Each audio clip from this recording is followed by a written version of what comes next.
Hey everybody, welcome back to Tavern Talk. It's been a minute since I've been on the channel, it seems like, at least 2 weeks. Anyway, welcome to episode 191, as we have a brand new guest here, and we're going to have a wonderful chat tonight about all the cool things that are happening over at the Casper haunt. Anyway, Casper, kind of give us a breakdown. What do you do in this space? Uh, what don't I do? So That's always a I good question to start. I am a performer, a GM. I'm a producer. I can make overlays. Pretty much self-sufficient when it comes to doing whatever I need to do.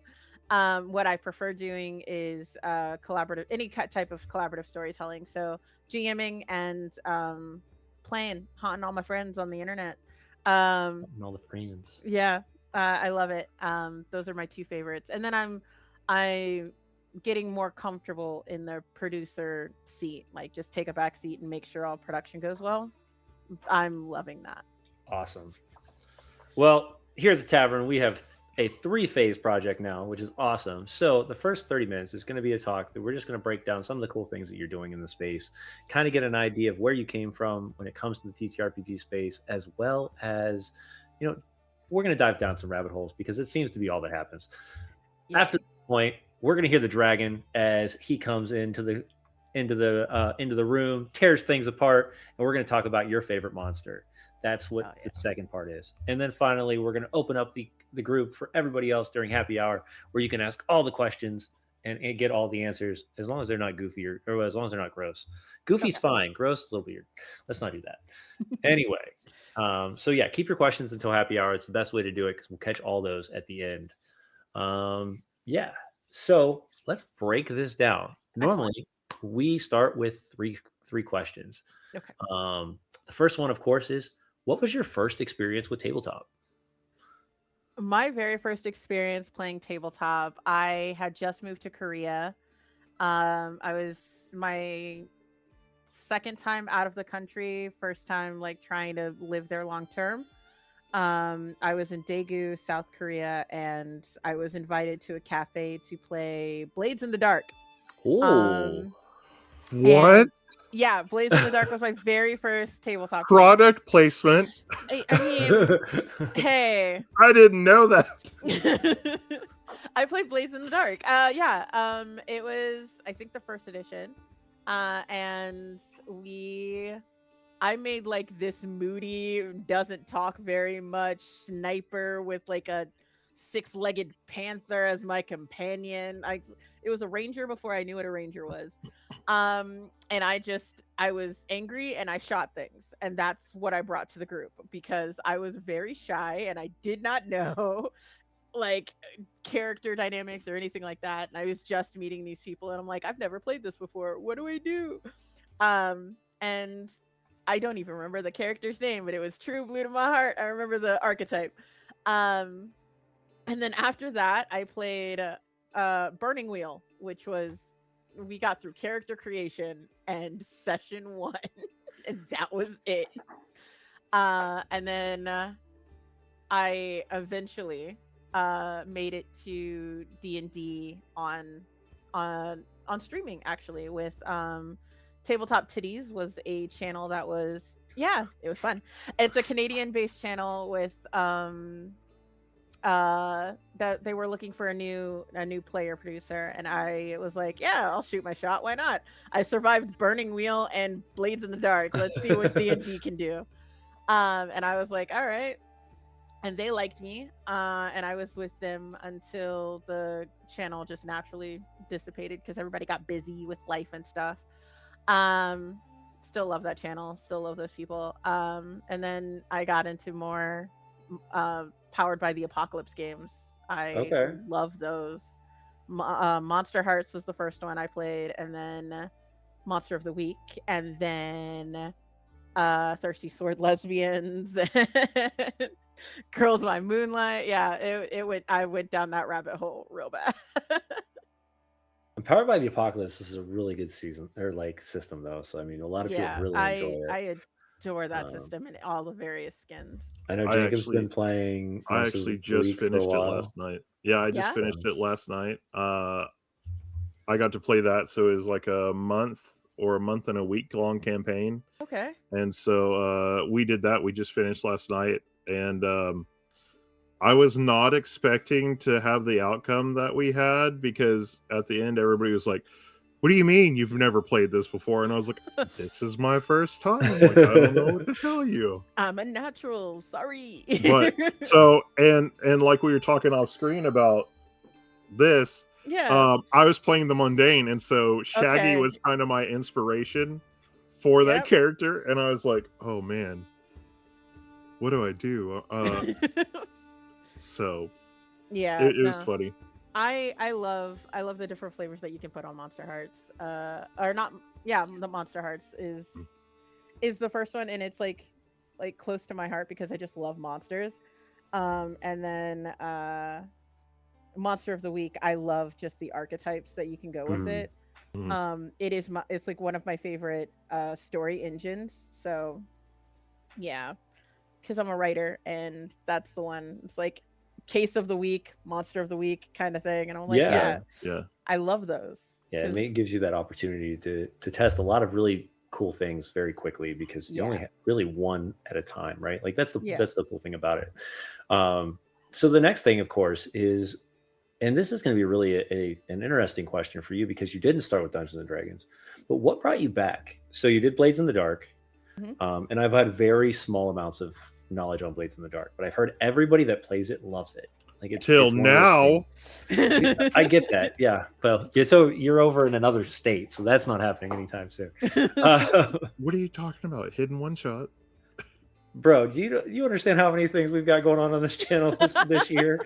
I do. I do. So you know where that problem's going. I'm busy. Sorry. Oh God, yeah, you have no idea. All the things are happening. Anyway, that's not what we're here for. So what really brought you back? Like, you played Blades in the Dark, and then how fast did it move from Blades in the Dark to the Burning Wheel? I was when I get into something, I kind of dive in the deep end. So yeah, like it was a week from Blades in the Dark, and the next, like, after my Blades in the Dark thing, it was like, hey, I'm throwing together a burning wheel. I'm like, sure. You're in the building right across from me. We can all just hang out. And then it just got really chunky really fast, and I was like, okay, so I'm a pirate, and you're telling me that I don't know how to tie rope is what you're saying? I don't have that skill for some reason. I've spent like X amount of years as a sailor. Okay, fine, whatever. So I found that I didn't like. Yeah, like I found like I didn't like that part of the system, and so I was like, okay, well, I'm just gonna bow out of this. Is that one also an apocalypse based? No, it's not. No, that's a very crunchy. It really, I think that's the crunchiest system I've ever played. It rivals with Pathfinder. Like, it's very, very heavy. Yeah, I did like the character creation where it's like you get X amount of years for like up until your 6th, and then you get like different experiences and for different paths that you choose. Right. Love that. That like blew my mind when I was. We'll take that and move that to every other game and leave the rest of it. I'm gonna keep this. The rest of it can go. No offense to Burning Wheel. It's just too crunchy for me. Yeah. Heavy offense to Burning Wheel. What are you talking about? Stop it, honesty. Stop it. Honesty. He's putting words in my mouth. It's like no.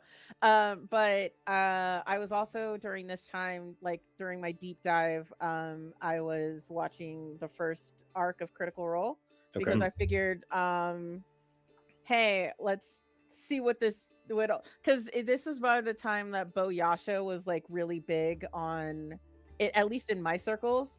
And I'm like, okay, well, if I'm going to figure out about these lesbians, let me start at the beginning. And I'm like, oh, wait, the beginning has nothing to do with these lesbians? Okay, fine.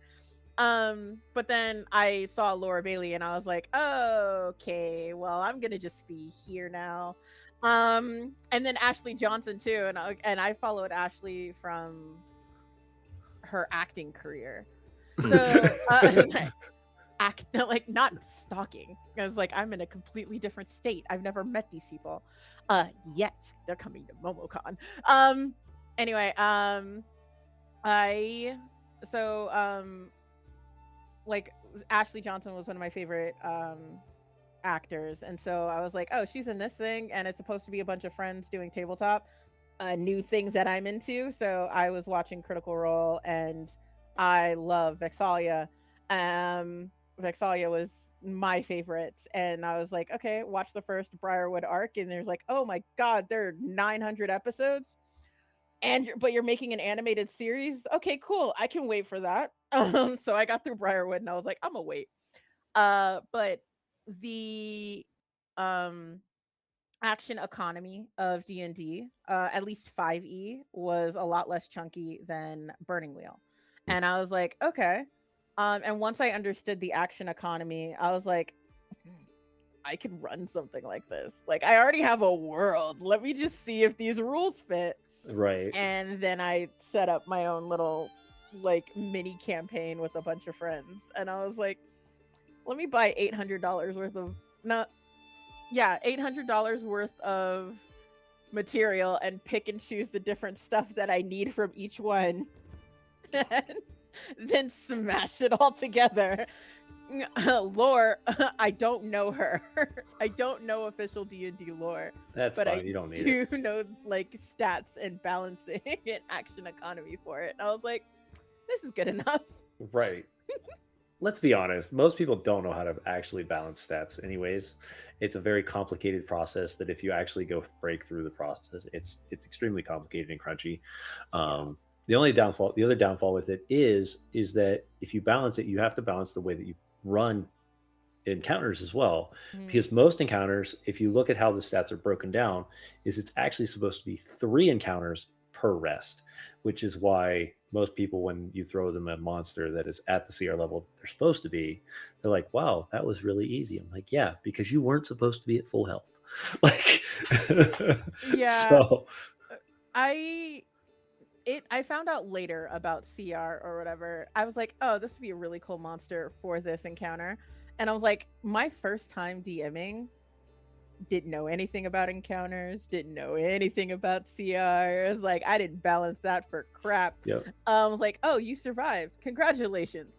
Moving on to the next bit. On to the next monster to kill you with. Yeah, on to the next one.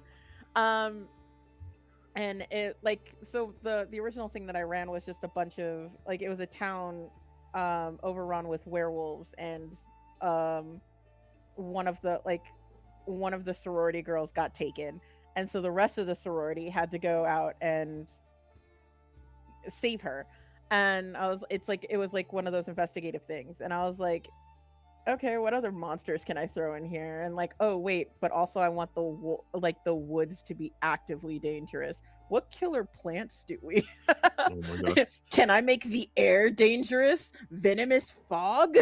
Like, yeah, so I was mean. That one was more modern though, right? Since Yeah. you said sorority.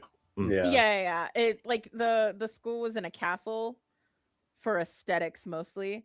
It was like a reclaimed castle, but I always loved the idea of sorority monster hunters. So I was like, yeah, let me play around with this. I mean, you can play around with Strixhaven and that, and just kind of adjust that. Or, I do have Strixhaven. Yeah, Strixhaven. Yeah. Another one you can play around with sororities and things like that is with Ravnica. It's the similar feel. Okay, so we've got kind of the idea of why. So, like, what caught your attention though that kept you playing? Like, what was it that Blades of the Dark kind of caught you with, and you're like, oh, this is fun. This isn't just like. I guess the way I can describe this is a lot of people, they'll play a video game, they'll play it until it's done, and then they'll put it away, and they'll never pick it up again. Like, what got you coming back? I'm a huge fan of storytelling. My grandma used to tell me stories like around like a campfire. It's the most Native American thing ever. And like I would tell stories, and I think I adore what really grabbed me and has not let go is the collaborative storytelling aspect of it. And then once I figured out how to build a sandbox appropriately for players, like I love the world building. Um Mm, and seeing what crazy shenanigans people get into, or we, like me as a player, can get into in this amazing world that whoever built or whoever created. mhm, I love finding the chaos in the world and how we can navigate that to further the story. mm. um yeah, I'm a sucker for collaborative storytelling. Hey, I'm nothing wrong with that. here for it. It is my favorite thing about tabletop. And yeah, that's what I'm here for. That's what I try and bring to every table. There you go. So the last question that we have, and then we're gonna just dive some rabbit holes based on what you do in the space, Okay. is how long did it take you from going from being a player to being a game master? Oh, not long. It should have taken me a lot longer. Like a month at most. I was a player, and then, like, okay, I after playing Blades in the Dark, it took Mhm. me 2 days to get the PDF, and it took me 3 weeks to get a physical copy of it because I was overseas, so it Yeah. it took a minute. Um, when I find like when I made it, by the time I got the Blades in the Dark physical, I was already in D&D, Mhm. and I was like, okay, let me figure this out. And then I was like figuring out which ones, because I know Strixhaven had the school setting, and that one had just come out or something. Yeah. And I was like, yes, okay. But Strahd also has monsters, and he's kind of like, that seems like something I could also pull from too. Yeah. What else is in here? It's Dungeons and Dragons. Let me get dragon stuff. Oh, Tasha has loot. Like I was buying so many supplement books. Like it was so bad. Oh my god. Um, and then shortly after that, I organized everything in D&D Beyond, and I was like, all right, guys, I'm gonna run a thing. It won't be good, but we're gonna get through it. It's gonna be rough, but we're gonna have fun. And I bet it was a blast. It was so much fun. See? It was so much fun. I think that's one thing people realize Yeah. once they actually take that leap is that that is so much fun just watching your players do things in the world that you've created. Um, and the stories that you kind of start to come up or you have ideas on, and then you watch them flesh it out, and you're like, that is so much better than I thought it was going to be. Yeah, no, I was like, This I one, rolled a 20. What does that do? It's like, well, what do you want it to do? Because yes. because I don't And know then they anything come right up now. like they come up with the coolest thing, like out of Yeah. left field, and I'm like, yeah, I planned that the entire time. Yeah, I live for moments like that. Yeah. I had a game master one day told me, he goes, my favorite puzzles are the ones that I only thought to be getting through. I was like, what? He's like, yeah. He's like, I was like, there's this lever on the wall and it connects somewhere in the room. Go. And they're like, and some of the cool, and he's like, I just wait until somebody has a really, really cool ass idea. And I say, yep, that's it. And move on. I was like, Oh man. That's the trick of being a GM. As long as you have a great poker face. yeah, you saw it. Yeah. Are you sure?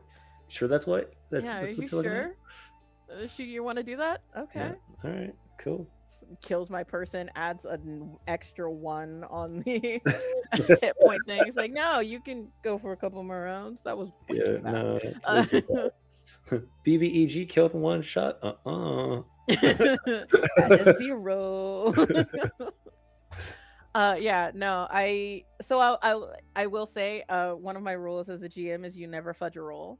Mhm. So like I stay true to how the story is going to be told, but if I need my bad guys to, like, if I need my characters hurt a little more, I'm like, wait, I miscalculated. No, he's like got 100 HP now. I'm sorry, I had to Yeah. add a 0. I won't Like, fudge the dice, but I will fudge my numbers. yeah, my numbers can change. Those aren't written in stone. Dice is king. Dice are king. All Yeah. right. Awesome. So some of the other things that I definitely want to talk about is you're a big writer, not to mention you and I had a chance of meeting and talking at PAX Unplugged, where you have your own card game. which Yeah, was 'cause- so much fun.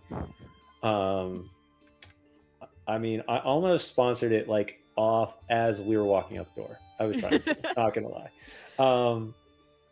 And Thank you. I thought it was really cool because you had that conversation. We had that conversation, and then I saw what product you brought to the table, and it wasn't just, "Hey, this is a concept." You're like, "No, this is legitimately what I want to do, and this is how it runs, and all that stuff." Uh, I think a lot of times we get those things, especially at places like PAX Unplugged, where it's like, "Yeah, I've got a concept, or I have concept work, but I don't have a running product." And I think that was one thing that really impressed me about yours is that you're like, "Nope, we can sit down and play this right now," which was awesome. Though I it has like coming to things prepared. yeah, and it's called Back of House, and Yeah. it's really cool. And keep an eye out on social media in Casper's social media because it will be coming out Kickstarter here soon. So I think you said May, right? Yeah, it's Yeah. coming out May 15th as part of the Pocketopia. Cool. For backer kit. If you go to my website casperhotz.com, I've got a whole page with more information on it. Sweet. And you can find that in the chat.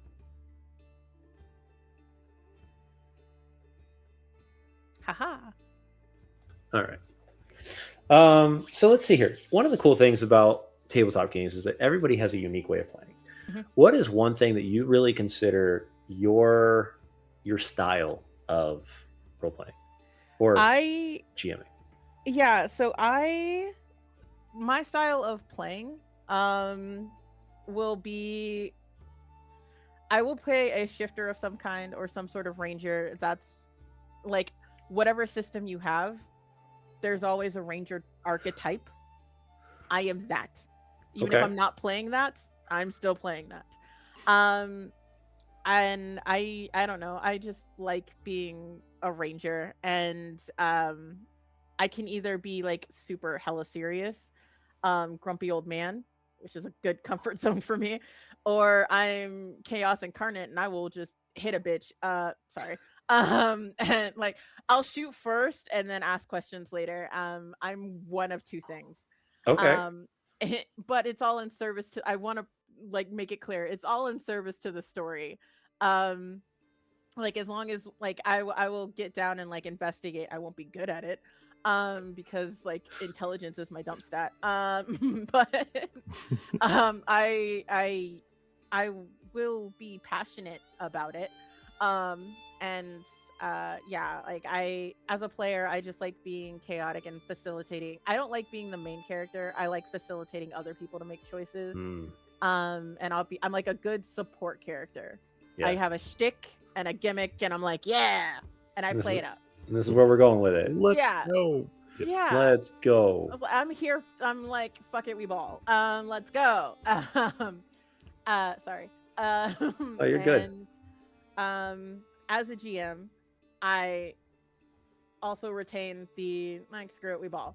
I'm here to facilitate my table having a good time. So whatever choices that they make, I'm here for, but I also want to engage them. So I fall into characters relatively easily. I don't even mean to. So I try and make it the most interactive I can because that's how I feel like I would want it as a player. So if I can figure out a soundboard, like when I do, and like I have everything set up, I will be dangerous at a table because you'll have soundscapes and everything. But until that point, until I level up, right now I'm just like I try and describe it as visually as possible, as cinematically as possible, and then I fall into character, and so it gives people someone to play off of, and so you can get like a vibe of the world and how it's feeling. And once players feel locked in, then or once players feel immersed, then they can easily lock in. And like, this is my character and what they would do in the situation, and it give like I like being able to give the freedom to be like, hey, I'm doing a wacky voice, so feel free to do any kind of accent you want to do. This character changed accents 6 times. Was it on purpose? Probably not. Is it now part of their character, and will they do it 6 more times? Abso-freaking-lutely. Because that's who they are now. And it's just I want people to feel free enough to play with me at the table. So I don't try and take it too serious as a GM. Like I leave space for serious moments, and so, like if you want to have like a somber moment, I will respect that and play with you on that. But I just like having fun. My stories can get ridiculous. Like I'm talking about monster hunting sororities. Like that was my first go. Like Yeah. I'm here. It was before K-pop, or K-pop Demon Slayer, or Demon Hunter. I was like, I'm here for wacky ideas of just randomness. So I was like, let's go. I love that, because it's one thing that is kind of, I don't necessarily want to say like a downer, but like certain things whenever you're playing and like somebody goes, well, do you really want to do this? Like the best thing that I can say that recently happened to me was I had a character that was going to die. And they're like, but would your character do you want your character to die? And I'm like, no, but I'm playing my character of what they would do. So it was to protect another person that I was playing with. And I was like, that's like my archetype for my character. Like they are going to try and protect their friend, their family, all this other stuff. So like being the whole thing of, well, do you want that? I'm like, well, no, but I'm playing the character, and the character is kind of, this is what they would do. Yeah. So that's one of the things that always kind of gets me of when people go, well, do you really want to do this? Well, no, I really don't, but the character would do. Like so I give like for situations like that where there's like character death involved, I'm like, this is going to be the consequences. Just so you know, there's like you've made this choice as your character. I will respect your choice as that character and follow through with the consequences. I'll try and I won't be like malicious about it. Because it's I want to show I want to show you and your character the respect that you have shown me, and like respect that trust that you've put in me as a GM. Yeah. But yeah, if you're gonna die, then I'm like, I'm so sorry. Well, and we talked about Monster of the Week, and I actually pulled off a crazy one. Yeah. Where so I was playing the mundane, and the whole thing is I had already just gotten a luck point back. And throughout this little bit of the story that we had to finish up, I had gained 4 more. And one of the abilities is I had to clarify. I said, are these people that I'm going up against, or would you consider them monsters? And so I was like, I'm going straight into danger. I get an extra experience. And the rules were set. It was like, when you go in here, you are going to die, because I was going in between 2 superpowered beings. And anyway, as I did this, I was like, I need you to clarify, would you consider these the monsters for me? And am I getting caught?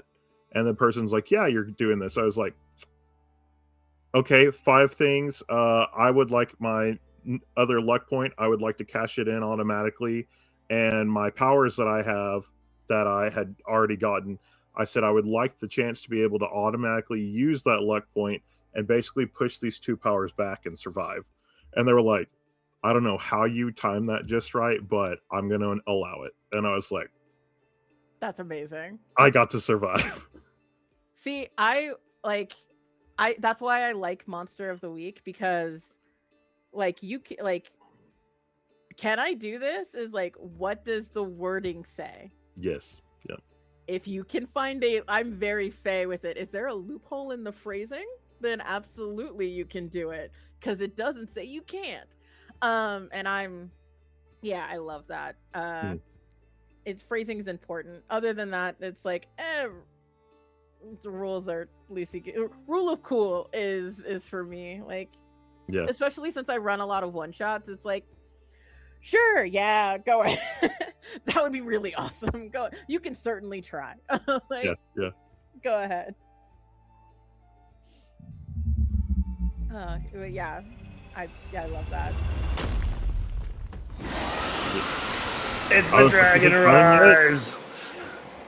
For those in the chat can't hear, or the guest can't hear it, but the audience just heard it. As the dragon arrives, we moved to phase 2 of the channel, which is the monster. So we brought this in this year because monsters are such a unique part of the culture of Dungeons and Dragons and tabletop in general. And which monster are we talking about tonight? Werewolves. I love Werewolves. Yeah. I love them so much he's tattooed on my body. Whoa, look at that. Who's a good boy? Uh werewolves have a kind of a place in my heart too, but that's for a different reason. It's because I play one. Anyways, but werewolves, when it comes to tabletop games, specifically monsters, why does werewolves just interest you so much? I love shapeshifters, and werewolves are like the quintessential shapeshifter. They're the one that you think about if, like, you say shapeshifter, werewolf pops into your head. And like I went on a deep dive of the many cultures and many different types of werewolves. You can't see it because I've reorganized my thing, but I have like a collection of werewolf posters in my room. Oh, nice. Ranging from from Native American skinwalkers to like the classic werewolf and dogman. So like I know a lot of the myths, and I love them. Also, it's just how it's werewolves is like the best and worst of both worlds. Like, you can be civilized human being and just a little bit different, and you're different, but you can mask it very, very well. And that relates to me as a neurodivergent person, as a gender non-conforming person, as like, hey, I'm a monster, but you can't tell unless it's like a specific time of the month, guys. Like, or like under certain, like, depending on what myth, it's under certain circumstances. Like, I look just like you. I can fake it really well. And I just love the metaphor that is inherent with all werewolves. You can make it make it mean whatever you need it to mean. Also, that like werewolves are better than vampires, and like, so I'm just throwing that out there. I hold that stance. I will not apologize for that one. No, oh, you don't have to apologize. Not on this channel. No. Yeah, no, werewolves are better than vampires. I said it, I mean it. And like, there's it's, for me, playing werewolves, because I tend to play a lot of them, it's all about accepting yourself. I do that acceptance journey. Sometimes I play werewolves that are just unapologetically like themselves, and like I do this to conform to society only because I legit have to survive. And I don't know, they speak to me, and they've spoken to me for like my own personal journey, which is why I have them tattooed on me. But yeah, I adore werewolves, and I'm very critical for people who like drop, like, I'm very like, I'm not the great authority on werewolves. I have strong opinions on werewolves, and when you do them wrong, I will be mad about it. But like, and I will be vocal about my outrage, but yeah, no, like, when people, it's hard to mess up doing eggs, but somehow people still burn them. Like werewolves are out there for everybody. You can do almost anything you want with a werewolf metaphor. It's very hard to mess up. So for people to like mismanage that and mangle it to be like, hey, I'm a great big monster. Why? Because I'm evil. I'm like, that's not what you're supposed to do with something like that. You have other monsters that are completely evil that you can do stuff with that. Like, if you want that to be your metaphor, use a different creature, use a different monster, because werewolves are like a very specific branding, and so that's Yeah, I mean, I think it comes to the idea that once similar to the idea of the Dr. Jekyll, Mr. Hyde type mentality. Get out of my Yeah. head. I was thinking the same thing. But on top of it, like you stated, is that werewolves are unique because they are they're tapping into a different side of your brain every time they shift, right? Like, and depending on the type of style you're looking at, that could just be an emotional increase, or it could be a complete transformation and shift in personality. Um, and then there's certain werewolves where they remember what they did, and then there's certain ones that they have blackout moments where they have no idea what they did. yeah. So, and those are questions you have to, as players, kind of navigate. Do you kill a werewolf just because he killed somebody when he was a werewolf, or do you help him Yeah. adapt and control? And can he control it? Depending on your lore, werewolf might not be a controllable, or Yeah. lycanthropy might not actually be a controllable process anyways. Yeah. Yeah, and like sometimes you can see it as a virus, or sometimes you can just see it as like, sorry, I didn't mean to cut you off. No, you're fine. I like looking at it as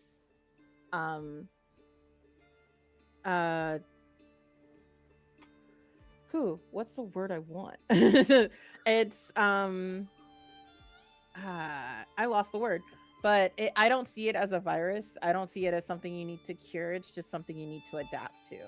That's the way I like playing my werewolves. It's it's not like a plague. Yeah, it's not a blight. It's a gift. You just have to learn how to wield it. And I think that speaks on how I approach my neurodivergence and gender nonconformity. Is like I have to think of a positive spin because this is how I see werewolves. But there are other people out there who could have the same neurodivergence, but not or a similar one, and not feel as blessed about it. Because like I have ADHD. I'm very vocal about that. But there are some people who have been diagnosed later in life, because I was diagnosed very young. So I could name the monster and learn how to tame that beast at a very young age. There are some people who are still wrestling with that and like having to deal with that, and trying to find the balance in it. And I sympathize. But like once you understand, like once you name the demon, or like once you name the creature, you can figure out how to defeat it. I have a very exorcist thought process on how to do these things. It's like name the creature, then you can defeat it. You got to call out its name first. Yeah, and understand. And I like the fact that you also included Shifter in that too. And like the biggest thing that I really loved, media-wise, was actually like in Harry Potter Prisoner of Azkaban, where you did have like Sirius Black that could turn into a hound of some sort or whatever that was more like a lupus, and could do that. And then you had Lupin that forcibly changed into a werewolf, and you did kind of get that, well, this is a person with a gift that can do it when they want, and this is a person with a curse because they don't want to do it, and it turns into it. So Harry Potter doesn't do a lot of things right, but that one they did decent. You're like, I do Harry Potter. I do respect how they handled their werewolves. It's I think my favorite take on it is Ginger Snaps. It's an independent Canadian movie who I was blessed to meet the writer. It's a thing. I found it on late night TV on accident. And I was like, what the heck is this? Beautiful. But they use it as a metaphor for a girl coming into her womanhood. So like that's also why I like werewolves, because it's not just strictly men. Right. And every time you see a female werewolf, those women hella powerful. They are the big bad you have to run. Like you've got male werewolves and they're like, oh, okay, you can just beat him, he's a guy. Female werewolves is like, oh, okay, not only is she like the boss or the biggest baddest, she's also got a legion of other big bad werewolves you've got to deal with. They're the one, like they're the ones you have to fear because they are portrayed as cunning, not just brute strength. Mhm. They are smarter. They are more ruthless. They are also the villains 9 times out of 10. But like I'm not mad. I support women's rights and I support women's wrongs. But that's the only difference I see when you compare them to Dr. Jekyll and Mr. Hyde. Dr. Jekyll and Mr. Hyde is very focusing on a male perspective. With werewolves, you can open that up to a wider audience, in my opinion. Yeah. I actually think there was a Dr. Jekyll and Mr. Hyde that was done a few years ago. That was a lady, and it was really impressive too. I don't remember which one it was, but I'd have to look it up. But no, I do agree. More so, the idea of, you can play lycanthropy very differently depending on the type and the style. The other cool thing is though is that it doesn't have to be werewolves. Like there are many different types of shifters out there. And each one, you and your world could have completely different ways that they work. For instance, we in Icewind Dale, we have a polar bear that's walking around, and only one is allowed to live at a time. So when the gift is given, the previous one dies, and that's how that works. And that character is considered more of a guardian of the ice and snow, and shows up when you're in the worst of the having the worst of a day out in the middle of cold and the blizzard, and all of a sudden this giant polar bear with a fishing pole hanging off of its back and what looks like a piece of cloth hanging around its waist just moseys up to you, and you don't know what's going on. You're like, oh, this is actually a person. I love that. Yeah, so that is a that. really cool It's like polar bear Santa. Yeah, so it's a really cool experience. If you look in the Rime of the Frost Maiden, and you look at and I can't pronounce the name, but it actually sounds to me very Native American style, where you have your guide, and that's kind of how that works. And then we shifted it that only one could be alive at one time, and the one of our characters was getting ready to step away from the game for a while, but said they might be able to come back on onesie twosie occasions. So when I read that story, I was like, this is perfect. So when the original character gifted it, or when the original NPC, when she gifted it to him, she had then went to the afterlife, and he now took on the charge. So it was really cool. That's a beautiful way to send off a character who can't be with you like regularly too. Yeah, that is so good. Yeah, so Sturm is our Goliath that now just roams around Icewind Dale in his Frostbear form, and it's been great. So yeah, sorry about going off on that tangent. I love what are cool ways that you can give other game masters out there, and I think we've already hit some of these, but what's a really cool way that you've used a werewolf in your game? So in my games, I like having 4 different types of werewolves. Okay. I've narrowed all of my research down to 4 different types.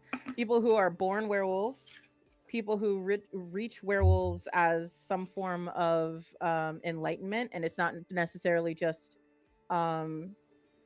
wolves, but that's one of the forms that you can take once you've reached enlightenment.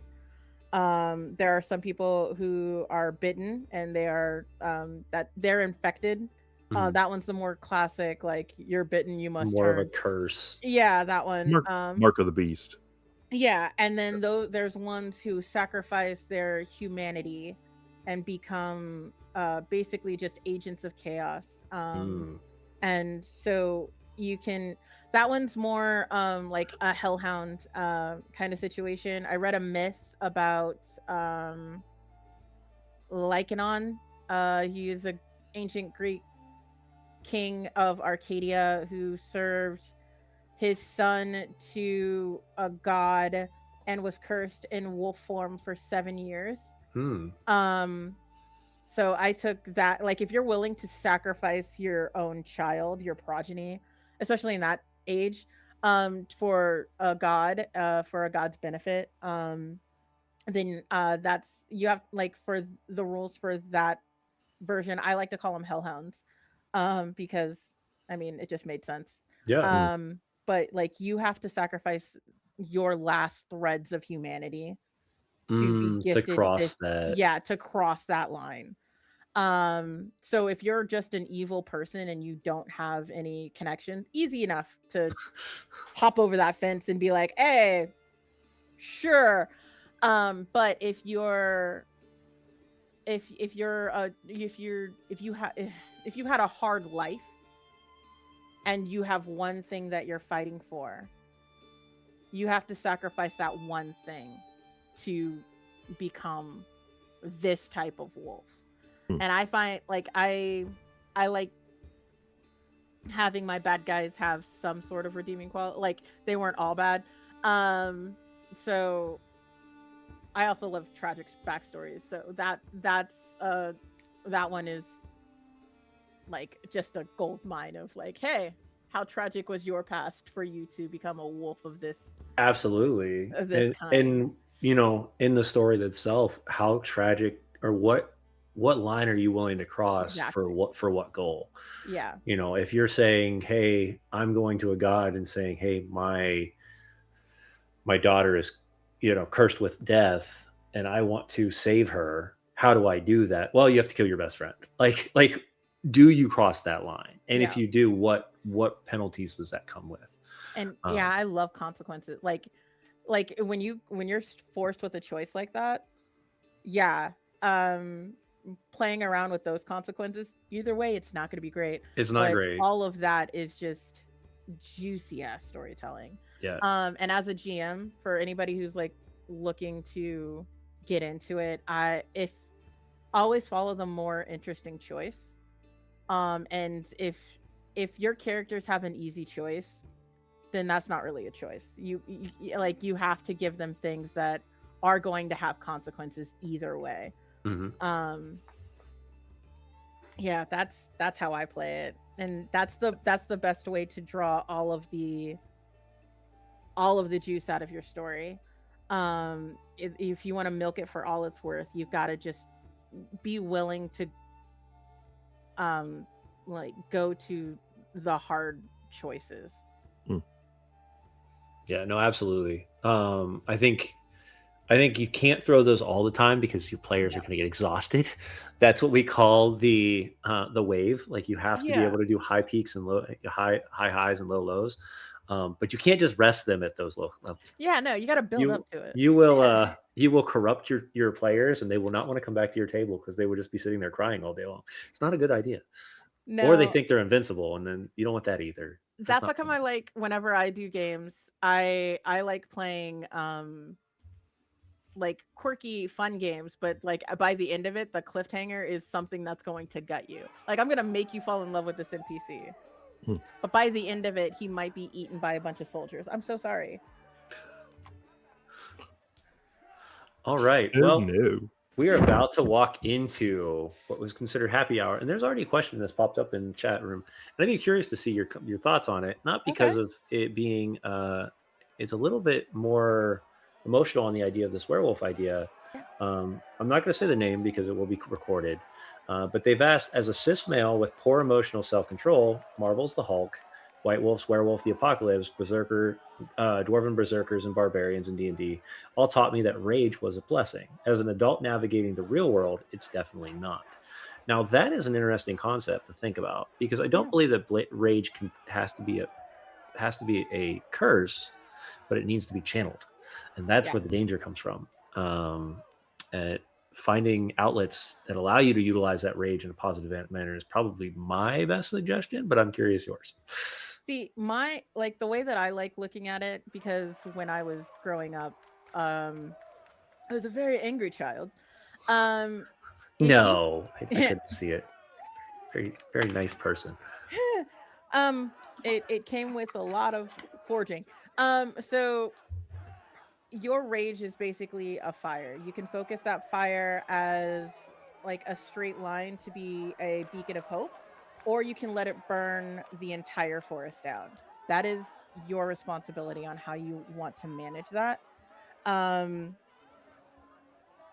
and in this world where there are so many triggers of everything, it's like convert your rage into some form of passion. I like doing it creatively, like writing and stuff like that.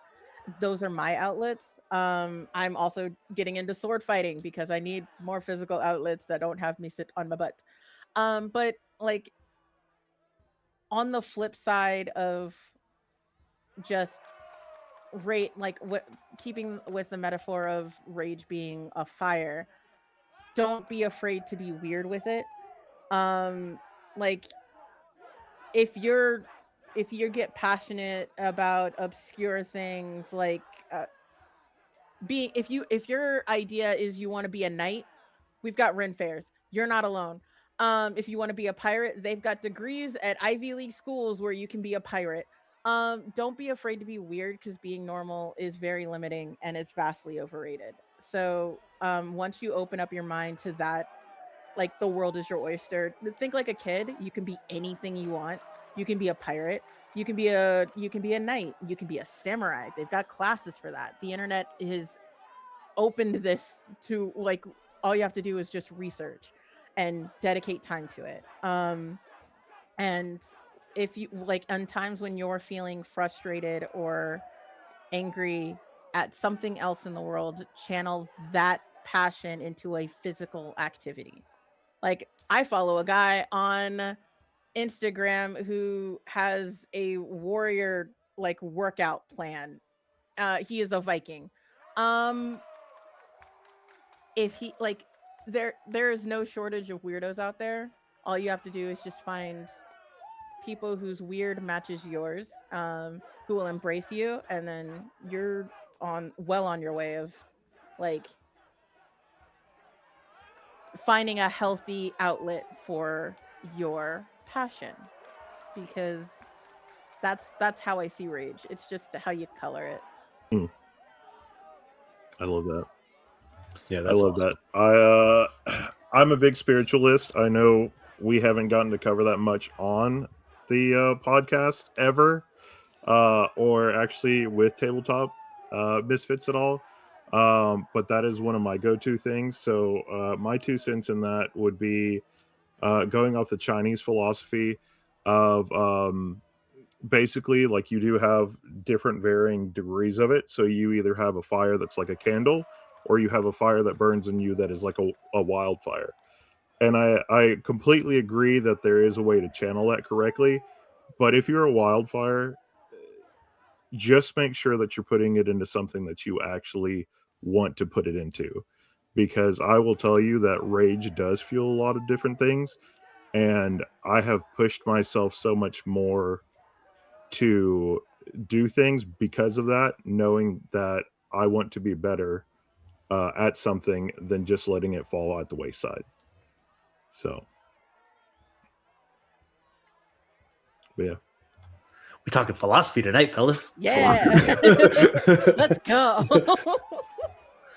No, I completely agree. I think that like we're all talking, this seems to be a topic that is very personal to a lot of us. And understanding how to channel that, how to manipulate those moments, and pointing yourself in the right direction. A lot of people, if when they come on the channel and you ask them, well, why did you start game mastering? Like, well, because the last game master I had was shit. You're like, well, that's your opinion, and it's possibly, it could be the case. It could just be that you believe that you are better at that. But either way, it has pushed you in a direction that has made you a better person because of it. Because you took that opportunity. You didn't just walk over to them and just call them a bad name and walk away and be like, oh, this game was stupid, I don't have any fun. No, I can do this better, and you showed it. And that's kind of how it works. But there is also that idea that we don't gloat about stuff like that, because it's not really necessary. If you have a good game and your players are coming back every week, you've got a great game. Just remember that. Yeah. First thing I tell also everybody. I'm gonna just put it out there. Yeah, I've been blessed in the tabletop space. I have not had an uncomfortable table.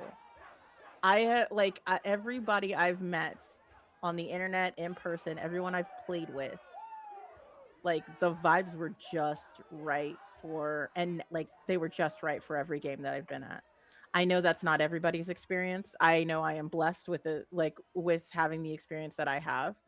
I'm just like once you find that vibe, and you find those people, hold on to them. They're good people. This is one that's we gotta ask the question because I'm curious how you would view this. As a Okay. sci-fi fan, I'd love to find a really good werewolf in space story or movie where there's interesting morale choices. Does anybody know of one? Because I don't. Sci-fi werewolf. in Sci-fi space movie. werewolves? Like what? I actually don't know of a werewolf in space movie. I don't either.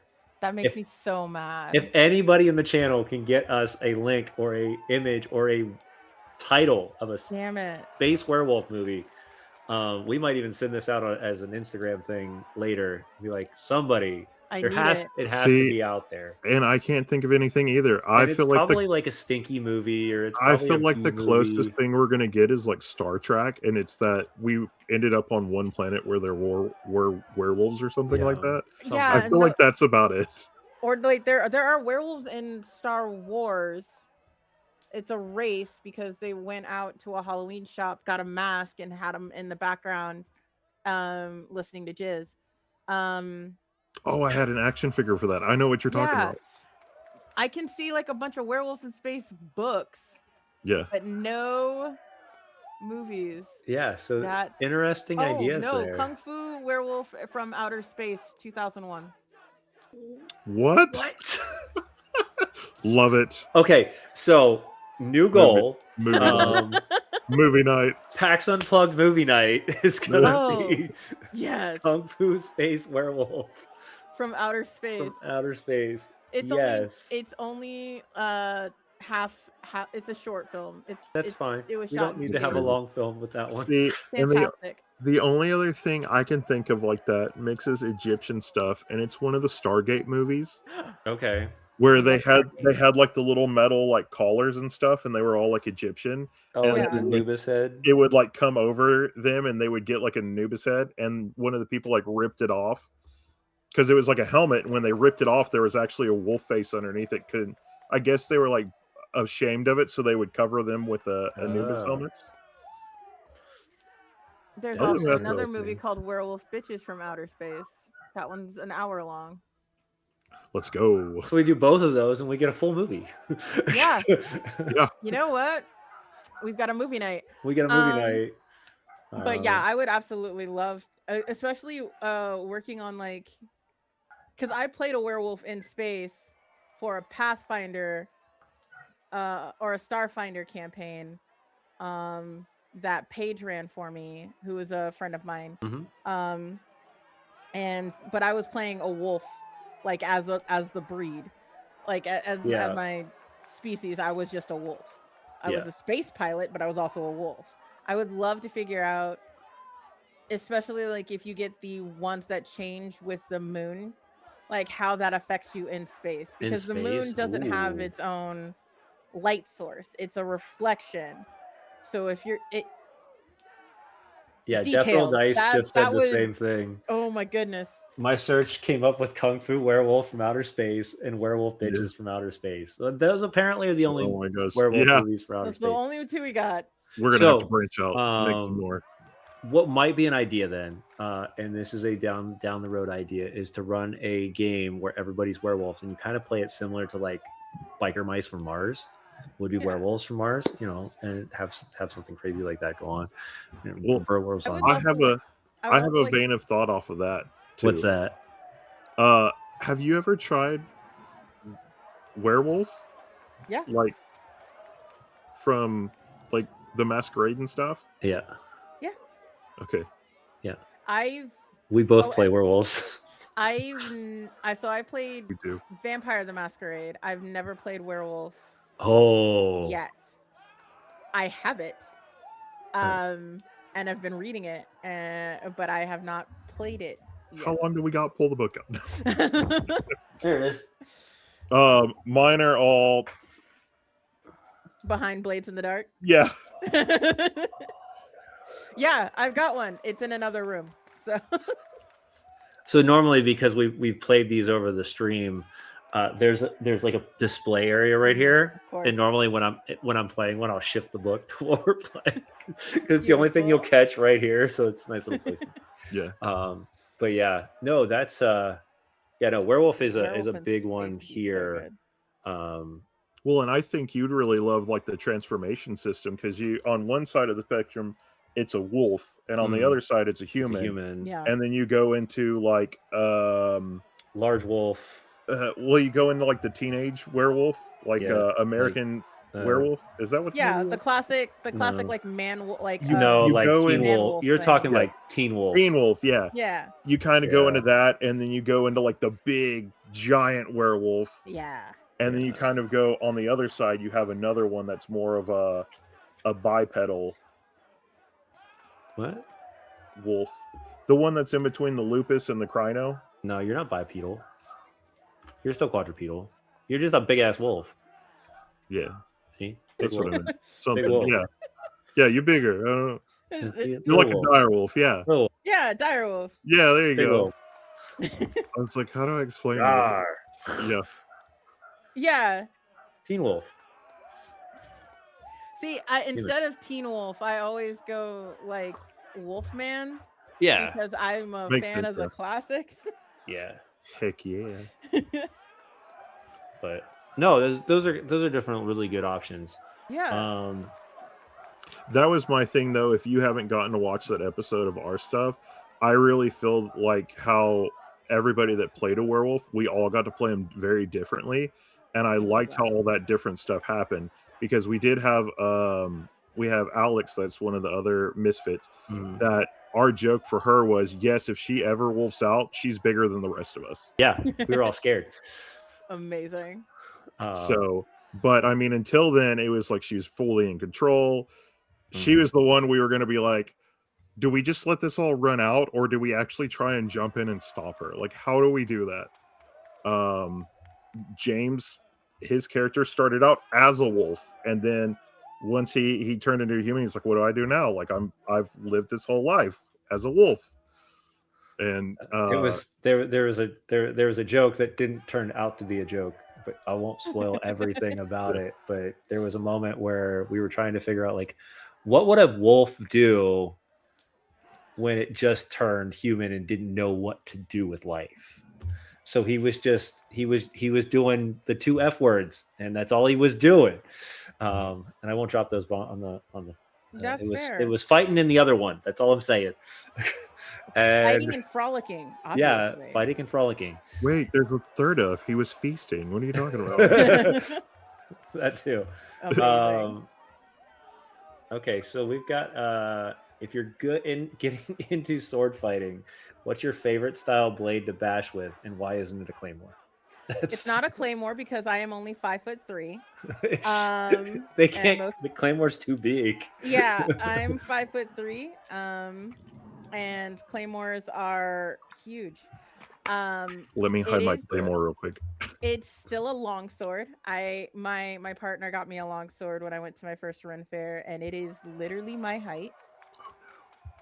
So it is just barely like under the claymore thing. So I'm like, but like I've been practicing with that monster, and once I get good at wielding it, the guy at the fighting pit at Georgia Ren Fair better watch out. Until then, I've got my foam axe that I'm actually pretty decent at. I like axe. I like using my axe, and I'm learning how to use my long sword more appropriately. Nice. Heck yeah. What about you, Jacob? What are you gonna bash with, and why isn't it a As far as claymore? what? Listen. Listen.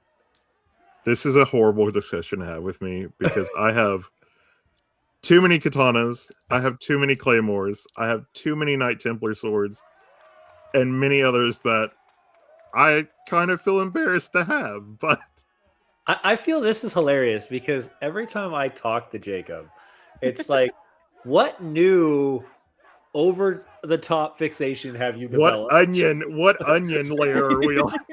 Because we found out tabletop, And then he's like, "But you have to see my manga collection." And we're like, "Oh, it's 4 rooms big. Like, this is nuts." And now he's Sure.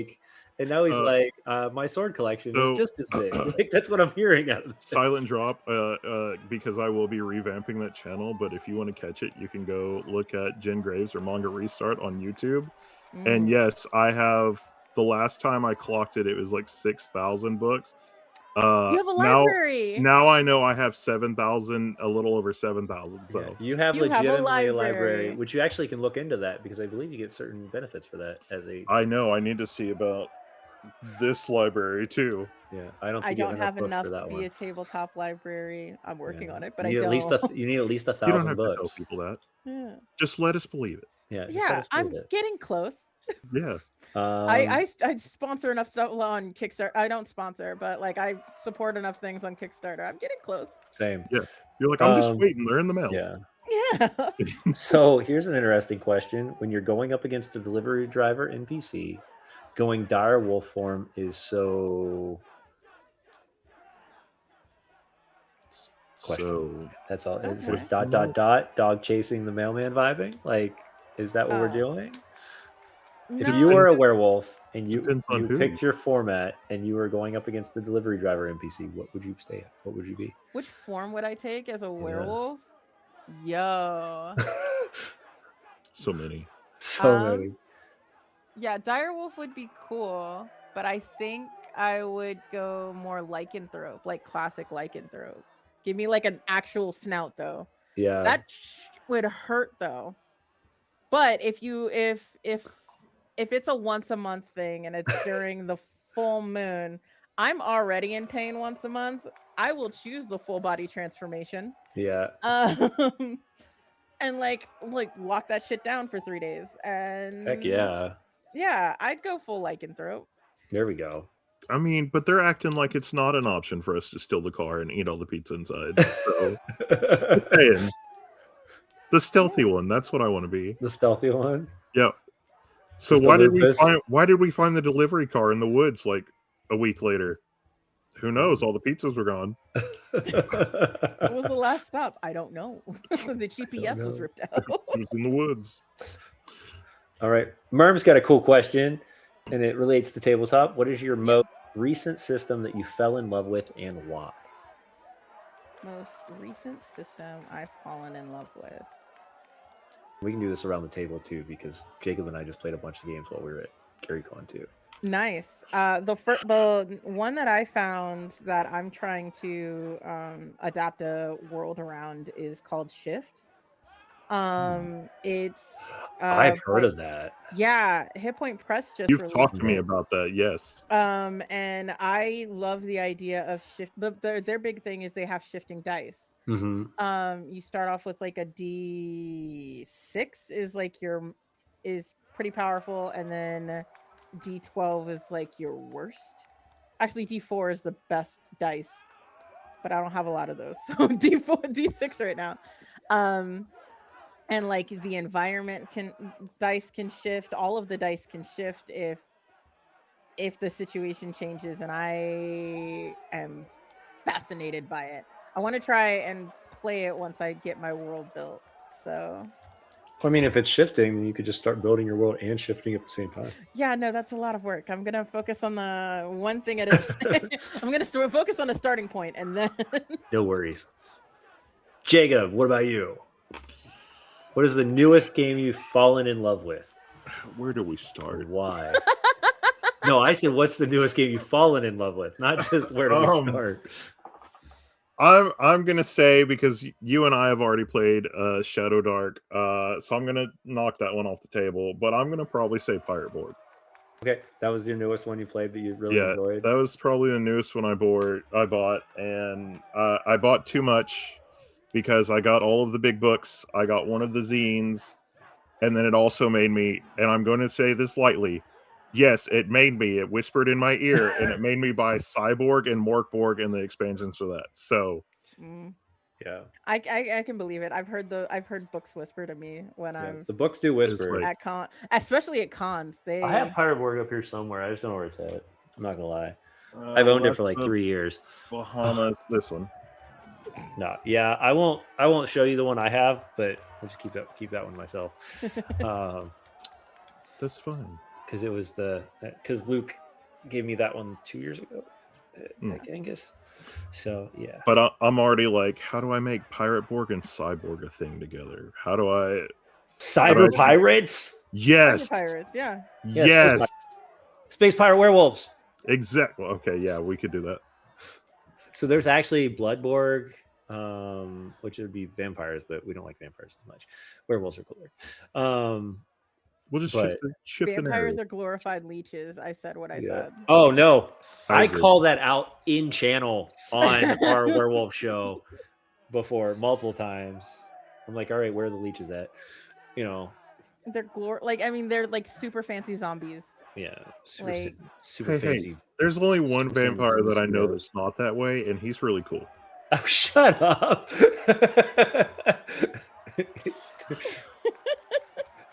But you got to watch the show in order to find out who it is. Yeah. Episode one. It may be played by yours truly, but you'll love him. Yeah, he's great. Yeah, most recent system that you fell in love with and why? Oh my goodness. I played so many games this last weekend. It's not even funny. What haven't you already played? That was the easy part. It's everything that you haven't tried. No. It says what is the most recent system that you fell in love with? Which means I've played it. Because otherwise I wouldn't fall in love with it. I yelled at you about when I met you for the first time. You yelled at me. I don't remember that at all. Anyway, is that directed at you or me? I don't know. Maybe you this time. No, it said for the first time, James. And then my name popped up. So I'm guessing she's calling me out. That's Merm. I got to meet Merm for the first time this weekend at Gary Con. I was so happy. We got to give a quick hug, and I had to run right back to my game, which was I never got to see Merm. Which was my second. No, I'm upset. Yeah, it was my second game out of 4 that I played that night, which was nuts. Crazy. I think I'm going to tie right now between Ragnarborg, which everybody knows I like Vikings, and Morkborg was just a cool system. And I'm really hooked late. I played a game that was from 1979 called Boot Hill. It is a Western Western historic game. And we got to play some really cool idea of like the Yukon Gold Rush. And we were playing in there, and our game master actually did so much research that we played in an actual event that happened during the Yukon Gold Rush with the NPCs and everything. And it was cool. But I would say if we're going to go just systems that I want to run, it's going to be Ragnarborg. And that's from my wonderful friend Erica, who just designed that game just a couple months ago. That's awesome. She was on channel just a few months ago. I'm going to say a few months ago and then find out it's like a year ago, because that seems to be what happens lately. I did that one. Weird soup. Yeah, time is a weird soup. I didn't like campaign 3, but that was a cool phrase that I will keep using. I'm waiting for the animated series. Yeah, I don't even know if the animated series is going to be great on that one. I'm waiting for season 2 of the Mighty Nine. That was impressive. Yeah, I loved the Mighty Nine. Yeah. I'm sad that Yasha came in right at the end, pretty much, but we'll see where it goes. I kind of figured that's how they were going to play it, because from what I've seen of the Mighty Nine, granted, it's only been most of the lesbian parts. This is how I watch TV, guys. Yeah. This is like, if it's gay, I'll watch it. I'm going to watch this, and if this meets my criteria, then we'll roll it back, okay? Yeah, no, like YouTube, I love it, because lesbian YouTube will cut out all the gay and be like, here's a compilation video that you need of their entire story. But from what I understand, Ashley wasn't there a lot. So for Yasha was she was in and out. Yeah, that's true. She's in and out. And I was like, that's fine. Yeah. I hope they beef her up for beef up the connections and whatever for the second season. Yeah. I will say though, the story that they're revealing in the animated series and the one that they actually portrayed in the show are slightly different. Yeah. There's some very different shifts that they're utilizing because they're putting a character who really wasn't noticed until like the middle to late end of the world building Mhm. in right at the beginning, and that was really weird to hear. But other than that, it's pretty solid. Okay. Let's see here. So, Death Roll Dice says if you could play, and this is kind of a common one that people say out, which is fine because this is a good question. Oh, Anyways, I've got it. if you could play with anyone living or dead in a session, who would it be? Besides the lovely people at this table, Aww. it would be Abria Irongar because I love that woman's brain. Erika Ishii because I need some more gay panic in my life. Laura Bailey because I love her. Ashley Johnson because I love her. And that should be enough for a table. Yeah, and then you're all and then just to Yeah. make the entirety of the expedition, because I know where this is going, but then we'll just have all of you be playing the Thirsty Sword Lesbians all together. Yes. See, told you, I And, knew no, it. This no. was Honestly, no, because I've seen how Abria runs the Thirsty Sword Lesbian table. Yeah. Sign me the fuck up. See? Yes, that would be amazing. Yeah, there you go. There's your dream team right there. Oh, Pasephiroth is going to be my last one. Sephi. Oh, okay. Got it. That'd be a full. That'd be a full table. That'd be a full table. That'd be a crazy table. Be awesome. Be a cool one to listen to.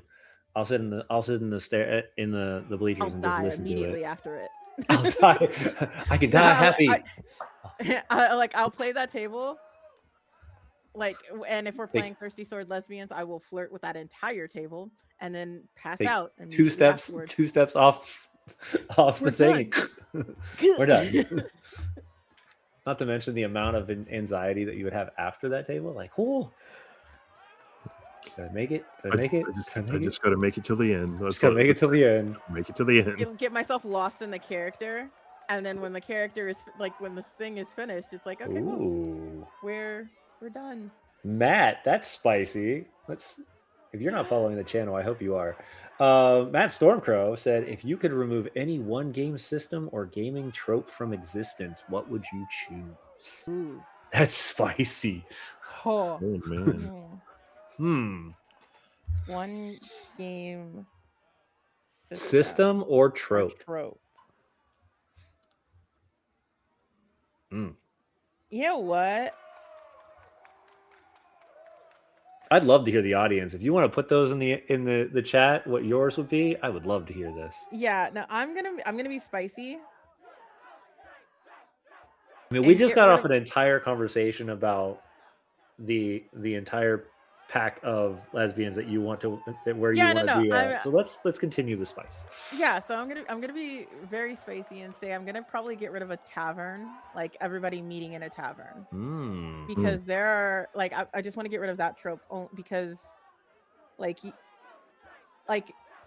there's just more interesting ways that you can get a group of people together randomly. Tavern is very great when you're starting out. But I find stories instead of meeting in a tavern, if you're building something together, you're all come together for a common goal of some kind, just not meeting in a tavern. I would get rid of that. We're all walking to meet at a tavern and then a dragon attacked. I mean, I will tell you one thing though. Tavern. The only time I've seen it, I've seen one time that the tavern was really a cool idea, and it's actually in a Wizards of the Coast module, which blew my mind. Tyranny of Dragons, or what's the version, the Horde of the Dragon Queen. Yeah.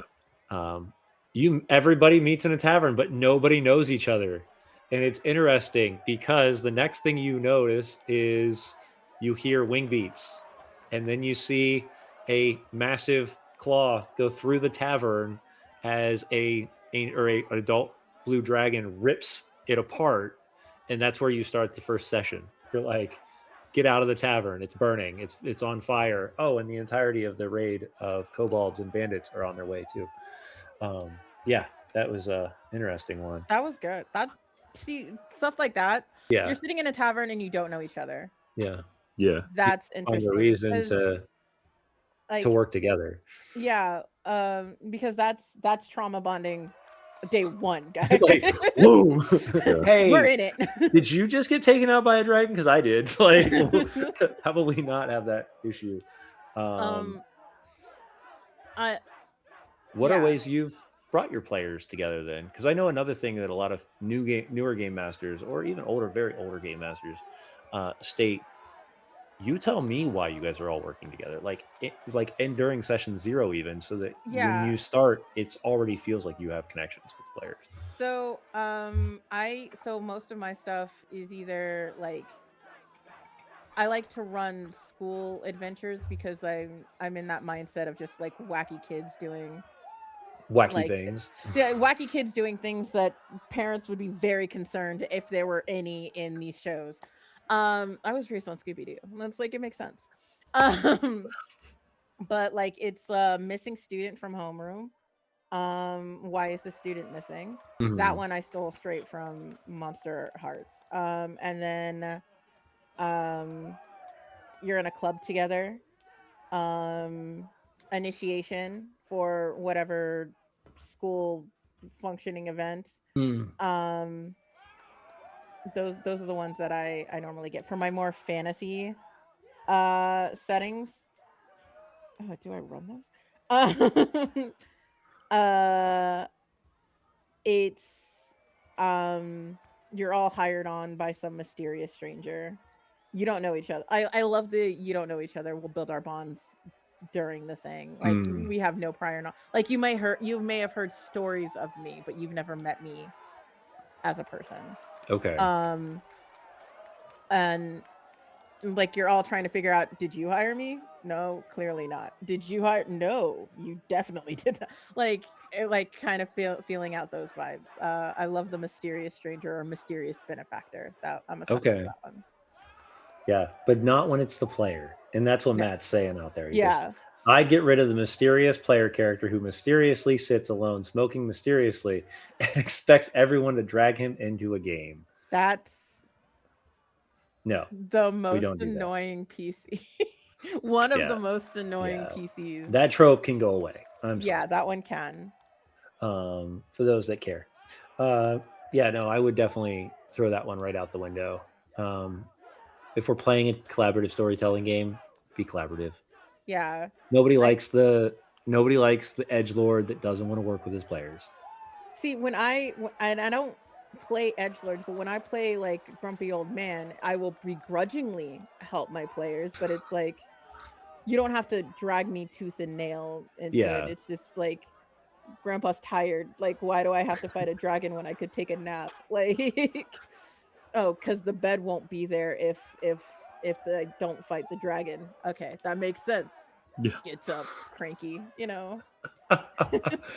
Philly Berserkers says, and I love this quote: "Edgelord with no point is a pizza cutter." That is amazing. I love that. Oh my god, that's true. So good. That's so good. So good. Thank you for that. That was a good way to hit that. We've got only a couple more minutes, so if you still have questions, make sure you're dropping those in the chat room. I can't think of a game system that I would want to get rid of though. Yeah. Like I haven't played enough. I mean, like I've played a lot, but like I mean, I'm gonna be kind of the the odd man out here, but like in all honesty, if there was a game system I would get rid of, it would be D&D. I would say the earlier editions of D&D. Okay. I see. I'm the exact opposite. I can't stand 5.5. I haven't played 5.5 yet. I think, but it also depends on the type of gaming you want to play. Yeah. Once again, 5th edition and 5.5, in my opinion, or 2024, or however you want to call it. You're a superhero. You're not. There is no humble beginning in those characters anymore. Okay. They're very overpowered. Like when you get 19 spells at level 1, like come on, man. You get 19 spells at level 1? But what are you talking about? You just said it yourself. You humble your characters. I And will that's- humble my. and that's I how will you humble do my it. characters. That's easily. how you do it. If they're humbled, you humble them more. You humble them more. You give them a piece of humble pie. You're No, like, I do like starting from. Let's see, that's what I liked about Burning Wheel, because you start off as a child and Mhm. then like your history gives you your experience that you get. And I love that mechanic. Would I ever play Burning Wheel again? Absolutely not. Not even a little bit. I will build a Ooh. character in Burning Wheel all day long. I will not. I'm sorry. Matt Spicy, with you tonight, I'd fire Powered by the Apocalypse into the sun, and only because its fans are insufferable. how could you? Whoa. So I wouldn't fire it into the.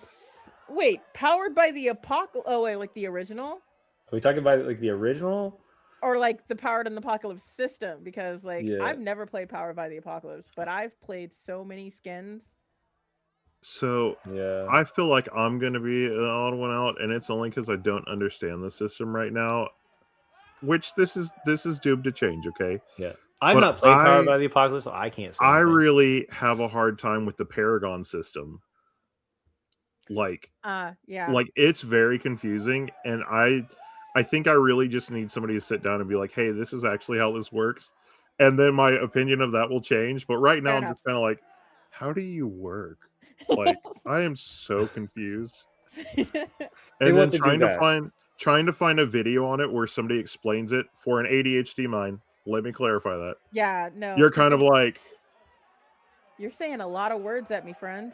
yeah. Yeah. None of them are connecting. It really reminds me of the old the Bueller commercials. Yeah. That's what it sounds like to me. Oh no. So you're gonna take A and you're gonna do this, Bueller, Bueller, and I'm just like, I don't get it. I don't. That's how come I like playing the games. Because like I'm a tactile person. If I can play the game and if I see it as a player, then I'll be able to work. Yeah. There are very few games that I've just jumped in DMing without seeing it being played, or like without playing it myself. Yeah, that's difficult. Last question for the night. And this Okay. is an interesting one because I think everybody's going to have a little bit of a different opinion. Do you think the future of TTRPGs is VTTs? I play on VTTs. I don't think I think as long as you have a webcam and a working webcam and a working mic, that's all you really need for tabletop. I mean, dice, you can play with dice, you can play with cards. Like there are systems out there that like you can play with a coin. And you only need pencil and paper to keep track of your own note taking. But as long as you have a working webcam and a working microphone, you can play, because I love theater of the mind. What about you, Jacob?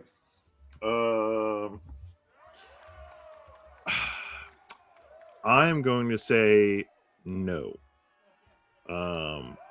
Because I feel like, yes, like right now, why we have to use mics and everything at your home table,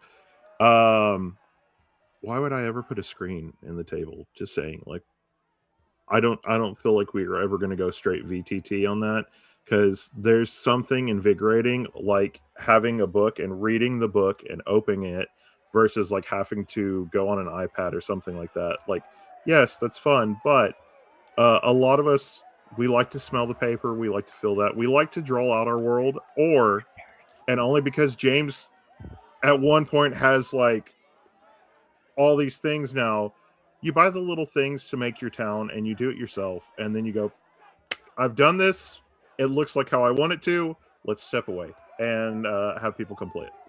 Yeah, I will say, like, I've played a couple games in person, and having little figures, like, it's mostly theater of the mind, but also if you could just throw out, here's a tree and this is where you are and this is where you are, love that. Just wait until I start building on my table. Yeah. So once I get a 3D printer, you guys are in trouble. That's the next step. That's the final step. I don't see any of that as a resource for like doing that. Like, yes, I will say with the Misfits, like we do have people that use what is it to build your character that you can print Hero Forge. Yeah. Yes, we do have people that do that to like give us an actual like, hey, this is what my character looks like. But most of the time, those people go if they're gonna show up somewhere and actually have that character printed. Yep. So I don't think that we're gonna have it as a VTT, and I hate that everybody tries to put a tag on that and say, hey, yeah, well, you can buy this VTT or you can buy the book. Book's gonna win hands down. Yeah. Just saying. I'm gonna be completely direct with on that one as well. Yeah. And part of that reason is because, like Jacob and Casper, we've all been to conventions. There is something magical about being around the table. Virtual tabletops, though, are useful in order to make sure that you can bring players around the table when they're not actually around the table. But there's a magic. There's a magic around being around the table. And it doesn't matter if it's new people, old friends, complete strangers. There's something different. And I will say it for the rest of my life that there's something different when you put people around a table. Players will always go somewhere unexpected. So trying to have maps set up for everything on VTT would make my head explode. Yeah. Little bit of a recommendation on that is we all live busy lives. And if you do live a busy life, make sure that you're asking your players where they want to go. The best story is the one that you are prepared to tell with your players. And if you're having to have to figure out a direction that you were completely unexpecting for, sometimes those are great stories, but sometimes those put you in a very bad predicament where you are uncomfortable and your players then feel it. And then that story could have been better because your players could have let you know that that was the direction they were heading. So my recommendation for something like that is, because most of us are an adult here, we will have children pop in every once in a while. Hopefully never in this channel, because goodness gracious, we swear like crazy. And talk about dirty things like that. I mean, we're an adult channel. We understand that. But I leave you with this, is that those things that happen when you let your players know ahead of time, hey, at the end of this session, this is where we're at. Where would you guys like to go? You're not railroading your players. You're asking your players where to go and prepping that, because that's what is important to your players. That's what I recommend. I do that for aftercare after every one of my sessions, even if it's a session, if it's a one shot. Mm-hmm. I always do stars, wishes, and sparkles, because stars, you can highlight another player. Wishes is what you would want moving forward if you could continue with this character. And sparkles is where you can highlight yourself. It's like, I'm very proud of this moment that I did in this game, like what I did here. There's not, and it doesn't necessarily have to be a player. It's just, well, because I consider the GM also a player. So yeah, it's just like highlighting someone, and always, like, I always try to give stars to everybody to highlight everybody, because everybody brings something to the table, so it's good to recognize like something that made you feel something as a character. Right. And my 2 cents on that is that D&D, all the RPGs that we play, is more of a dance, and you're making the dance with your characters or with your players, and if we're not all kind of like doing this, then the dance looks like shit. So you do that, you make everybody enjoy it, and we have a really good time. So that's kind of how it is. Yeah. And with that is Tavern Talks for the evening. Make sure that you go into the chat right now and hit the link tree and go follow Casper and go check out Back of House. That's a cool game. I got to play it at PAX Unplugged. It was awesome. Thank you for all sticking around tonight. This was amazing. Thank you for all the questions, all of the cool comments, the new friends and followers. If you want to continue to join us more so, hop over to the bar top, which is our Discord. For some reason, it's not typing. But yeah, and come hang out with us. We appreciate having you over at the channel. Until then, check out next week as, what's that? So, you can't do that to me. You always say raise your glass. I was doing it. Raise your glasses high. This is last call here on Tavern Talks. We'll see you all next week with another wonderful guest. And don't forget this week's what we got going on this week. Jacob, help me. Beaker builds tomorrow. Beaker builds tomorrow. We already did Power Rangers last Sunday. Week. I don't think we have anything until. I don't think we do. I don't think we have anything at the moment. But if we do, check it out. Actually, no. Candela Obscura is this Monday. That'll be our next one. So, and Power Daddies is now a thing, apparently. If you want to know more about that, go check out last episode on YouTube. As something about time has been amiss. I lost my crap when I heard about this. Not in a bad way, but it was just funny. Please stick around while we raid some friends. One of the things we love to do is pass the baton. So let's go see who we can go raid. We'll see you guys all next week on Tavern.